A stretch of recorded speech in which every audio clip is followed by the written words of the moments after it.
Hello YouTube viewers, welcome to my show Camera Tuesday. Today we're gonna take a look at the idea of do you need a new camera? Since a lot of mirrorless has been coming out to the market, Canon has just introduced its mirrorless, and in next week's episode I'm gonna make a detailed breakdown of that. So before all this camera hits the market shelf, you have to ask yourself, do you actually need to buy it? So let's dive right into it.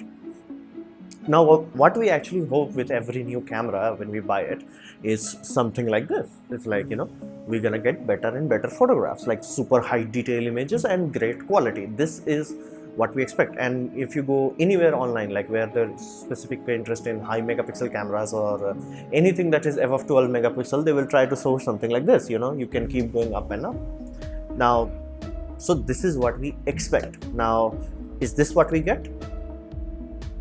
Short answer, no. There is a very serious curve in life which is called diminishing return. This applies to everything in life. Now, this is a very simple graph. So think of it this way, like if you are spending money, little bit of money, every amount of money you spend on top of it, let's say you classify that in X. So let's say you spend 3x money, you get 3x the performance. Awesome. You spend 10x, you do not get 10x performance. This is very crucial.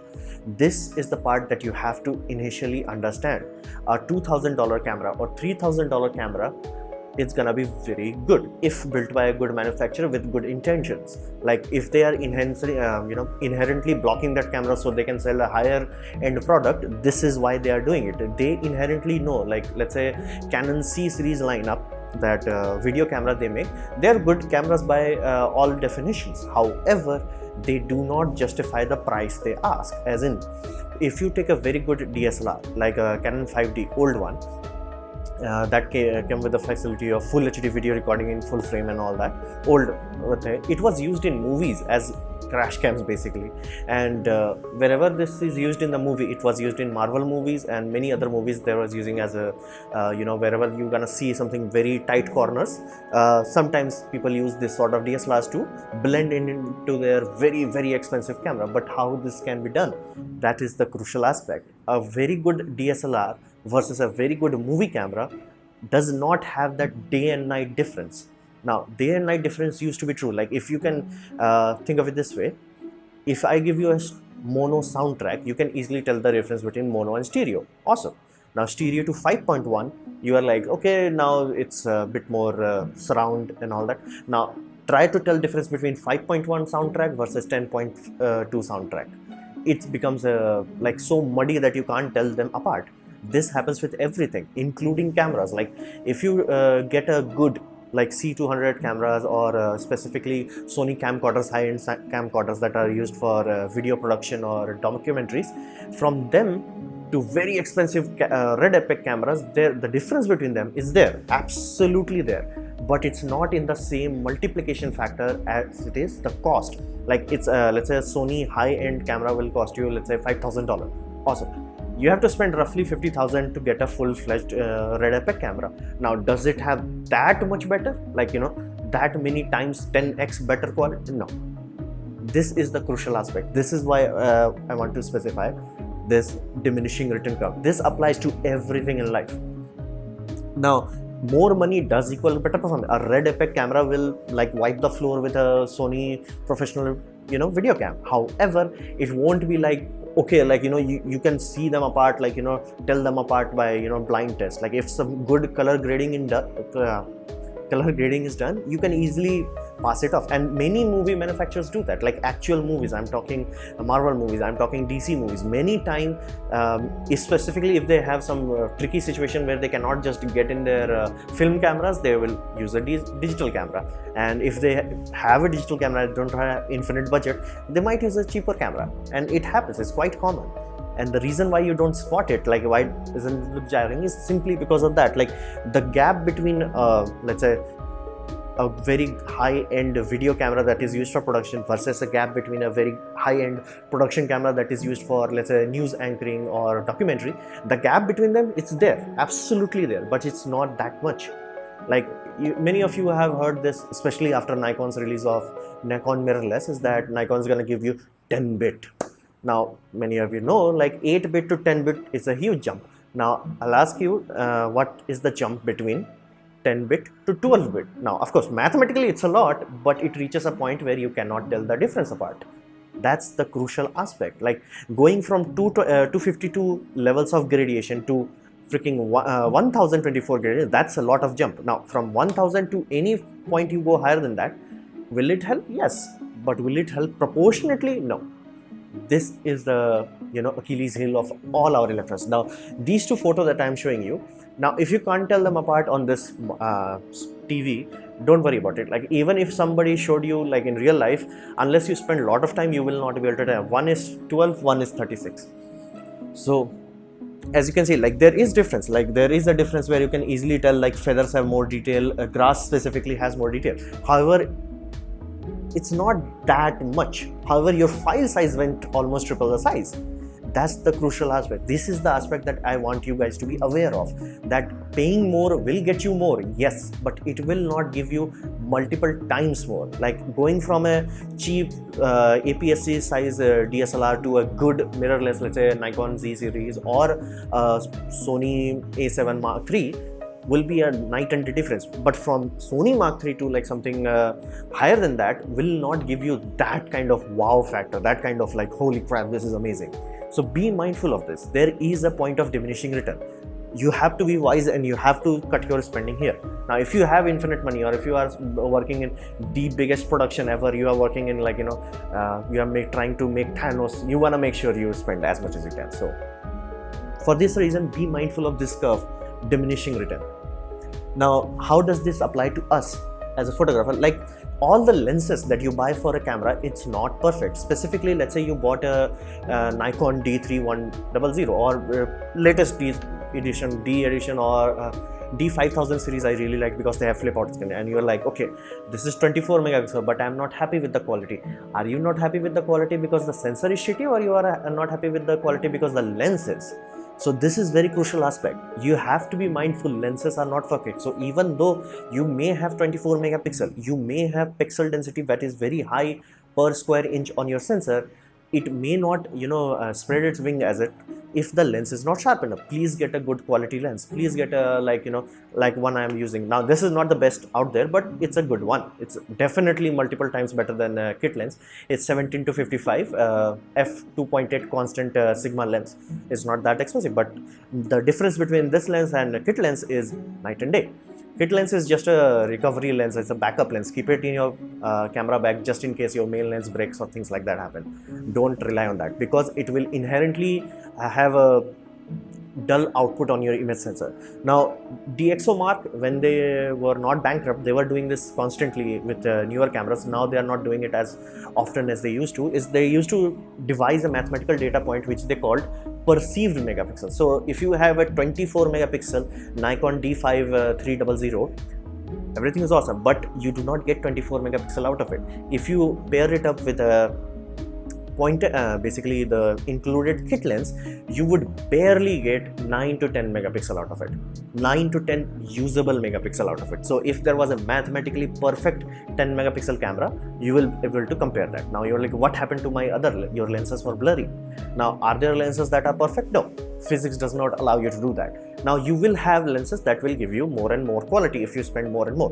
That's why Zeiss lenses are used in movies. That's why like telescopes that we use, the lenses that are used in NASA's test mission, is so high end. The lenses that they were discarding, they were 10 times better than what lenses you can get from Zeiss or Sigma or things like that. They were discarding that kind of lens. We can make lenses that are ludicrously precise, that can almost give you 24 megapixel out of your APC, but it will cost $50,000. So suffice to say, you also have to understand, there is a diminishing return curve. So lenses are not perfect. So please make sure you get a lens that have at least 60 to 80% of perceived megapixel. Use DxOMark. Now, of course, lenses are kind of old tech at this point. Not too many new lenses are coming out that is groundbreaking, so you can easily test it out. So this way, you will get the idea that is your lens holding you back, or your camera sensor really needs to go up. Now, cost to sharpness ratio. Now, this is a very good image. This is what I used to grow up with, like this sort of video images that came out of my mobile cam. Now, as you can see, now we are here, 8 megapixel. Now the difference from this to this is a groundbreaking, but I will ask you this. Can you tell the difference between from 8 megapixel to 15 megapixel? The answer would be yes. Now 15 to 32? No. 32 to 50? No. Like at that point starting to, like, there is more sharpness, yes, in every scenario there is more detail, there is more sharpness, but it is it there that much that is going to justify the storage space that you have to pay for it? Is it going to justify the cost of the hardware? No. This is what you have to be crucial about. Before buying a new camera, please make sure, did you actually maxed out your old camera? Now of course you may buy APS-C sensor camera just to get your hands on DSLR, just to figure out how things work, and then you are always planning to okay, I'm gonna move to full frame. Of course, then do that, but be mindful. If you go from mobile camera to APS-C size DSLR, the switch will be good. Now if you go from mobile to full frame, that's a day and night. But if you go from APS-C to full frame, the gap is not that big. Specifically if you did not use kit lens, if you used good quality lens, heck, you can actually compete with proper full frame cameras. That's why be mindful. And you have to understand, tech has reached this point. So many of you might be old enough to remember that there used to be SD card of 64 megabyte. I actually used to have a SD card that was 64 megabytes, then came gigabyte, but realize we haven't reached a point where there is a petabyte SD card yet. Like in principle there is, but that's barely 1 petabyte of useful space. So as you can see, like, tech is also slowing down. We no longer is getting 2 times, 3 times, 5 times the storage capacity that we used to. Like, heck, see the cost of 128 gigabyte SD card versus 256 gigabyte SD card. The price is not 2x, it's almost 2.3x. You go from 256 to 512, it directly starts to go 6 times more expensive. So for this reason, do not be like angry at the camera manufacturer. Everything has reached this point, including your cars. They cannot, like, earlier days the mileage used to be in single digits, like 10 km per liter, 20 km per liter. Now we are reached a point 35 to 40. Can we go any higher? In principle yes, but in reality no. Like, it's the same point. They can make an engine that can give you more than that, but it will cost so much that people won't buy it.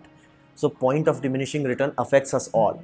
Be mindful of it. Tech has reached the point. That's why I used to have this mobile cam and I loved it, and it was like Sony Ericsson K810i, the best mobile cam I ever used to this day, because it had Xeon flash, so it was awesome.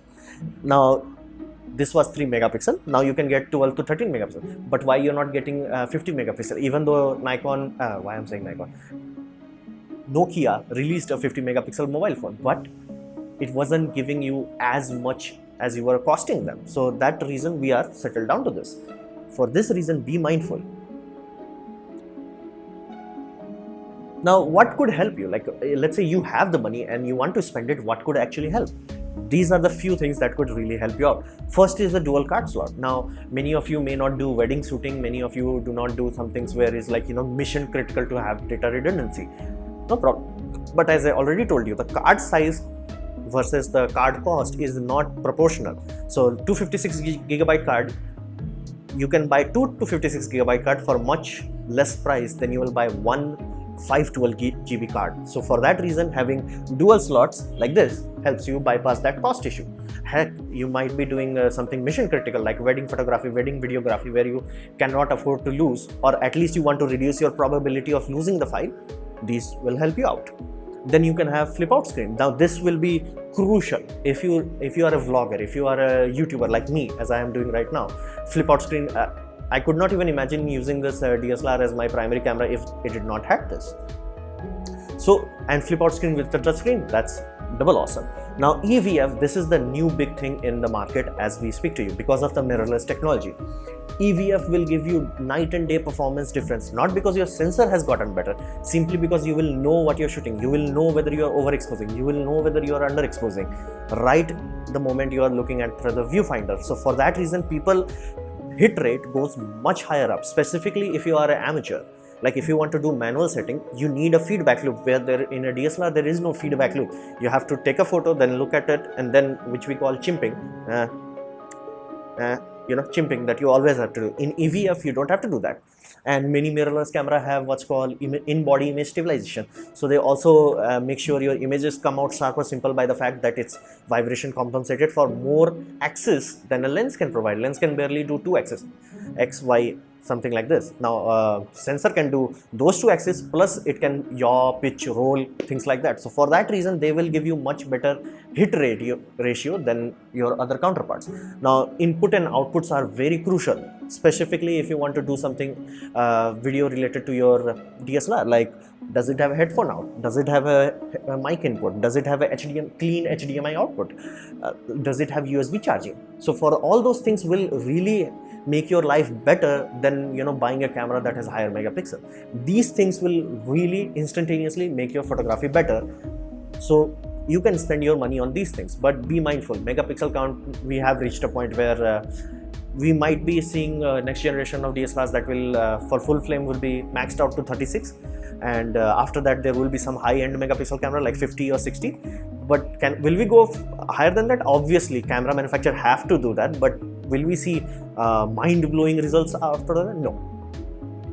So this was my presentation on camera equipments. Do you need to really buy a new camera? I hope you liked it or learned from it. In that case, please leave a like. If you didn't, dislike it, and leave a comment what you want to see in the next episode. Although in the next episode I'm making Canon mirrorless, so stay tuned for that. Please subscribe and press the bell icon as I make video every day. And as always, thanks for watching.